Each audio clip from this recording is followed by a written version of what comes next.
I work as a night shift nurse in a remote hospital. Something is wrong with some of my patients. This is hard to explain. I will be frank and say that I am not of the soundest mind myself, as constant night shifts have taken a harsh toll on my mental health. Still, I know that what I am seeing is real and not a fabrication of my mind. A year before working here, I was employed at a private hospital in a large city. Some bad things happened to me, and I decided to leave my old life behind. This place needed a permanent night shift nurse. Since I get almost no sleep anyway, it became the perfect job for me. The money is good, but I really do not care about finances anymore. This hospital is the polar opposite of the tightly run and lavish one I used to work at. It is run down and looks half abandoned. It does not help that it is located in a densely wooded area with almost non-existent lighting. My mind is racing as I type this, and I am already on my third pack of cigarettes. I do not even know where to begin. I would love to share this with someone in person, but even if I had someone, they would think I was insane. The first day I arrived here, I was taken aback by the eerie brown and dark green interior design. The place looks like something out of World War I. The air smelled like phenol, alcohol, and staleness, which was very off-putting, but I got used to that part at least. The entire place was filled with narrow corridors that had poor lighting. If there were 10 bulbs on the ceiling, one was functional, while the rest were either burned out or flickered at best. I went into the doctor's office. He was an old, short man, probably in his late 80s. I was caught off guard that someone his age was still working, but he was. I always considered it impolite to ask why. He did not give me the usual interview or onboarding pep talk we are all used to. No, this felt sincere. He raised his head and looked at me for a moment. "You smoke." His voice was deep and soft. I did not expect the question and simply nodded. He opened the window in his office and offered me a cigarette. I hesitated, thinking it was some kind of test. He noticed and lit one for himself first, trying his best to blow the smoke outside. I relaxed and joined him. "We old ones do things a bit differently," he said. I immediately knew things here were more relaxed and far less up to code. Moaning and frightened gasps from patients could be faintly heard in the office, which made me uneasy. We talked about life and general topics for the most part, which honestly is not very interesting. The eeriest thing happened at the very end of our conversation. He took my hand and gazed into my eyes.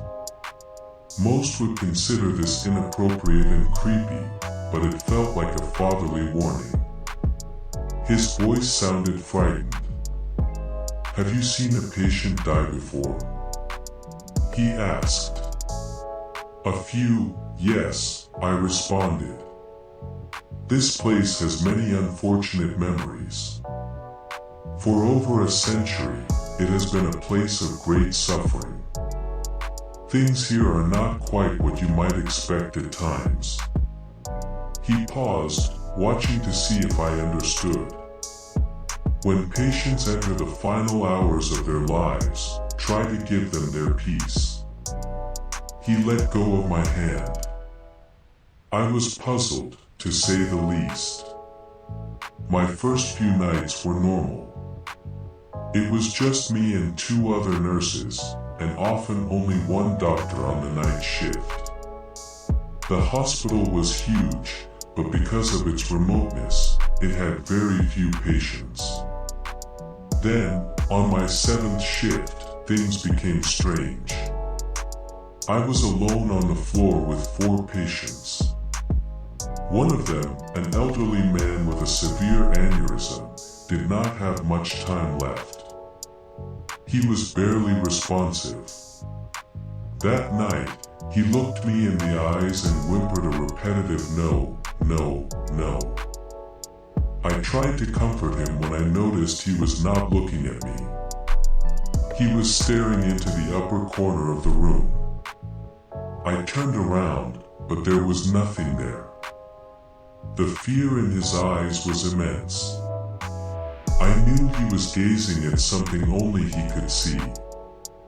He spent the next 3 days staring fearfully into that corner, with occasional pleas for mercy and redemption. On his final night, he started shaking and clenching his teeth, completely unresponsive to my attempts to reach him. The room felt odd, and he was the only patient there at the time. I cannot explain it, but it felt as if the room was darker than it should have been, especially around that corner.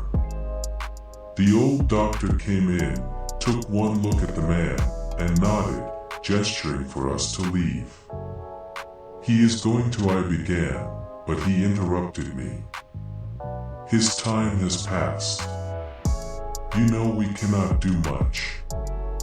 I knew he was right, but I have always been an advocate for trying everything. Reluctantly, I walked outside. I swear that the moment we closed the door, he started gurgling and writhing in pain. After a few seconds, he went quiet. "Take a walk," the doctor said, tapping me on the shoulder. I went to the window and lit a cigarette, trying to make sense of what had just happened. This was not standard protocol by any measure. This cursed place makes me feel as if I am constantly being watched. The other staff seem to feel the same way, but everyone is reluctant to talk about it. That night, I was scared out of my mind. I looked out the window into the forest. Keep in mind, this is a remote place with very little light. I could swear I saw a man standing there, looking at me. I tried to ignore him, but I could not stop staring. It was so dark I could barely make him out. I do not know if my mind filled in the blanks or if I imagined what I saw. The man looked as though he was completely bandaged, yet the bandages were old and yellowed, as if they had been there for years.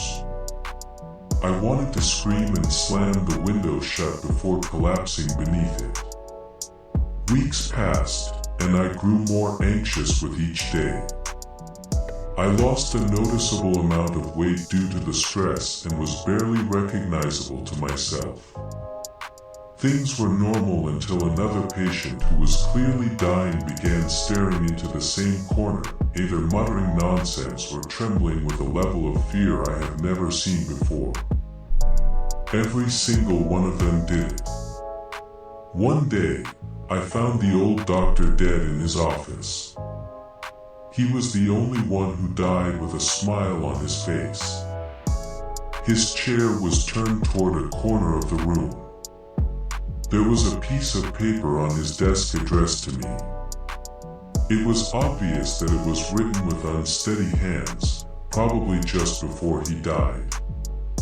"One shall gaze into the finality of this life as if greeting an old friend.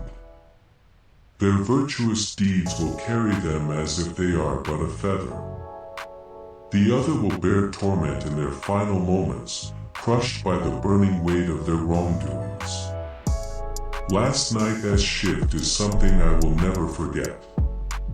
The hospital has a basement that has not been used in God knows how long. I rummaged through the office and found a key to the padlock. Being foolish, I took it and went down into the basement. I barely managed to open the lock, as it was so rusted that the key would hardly turn.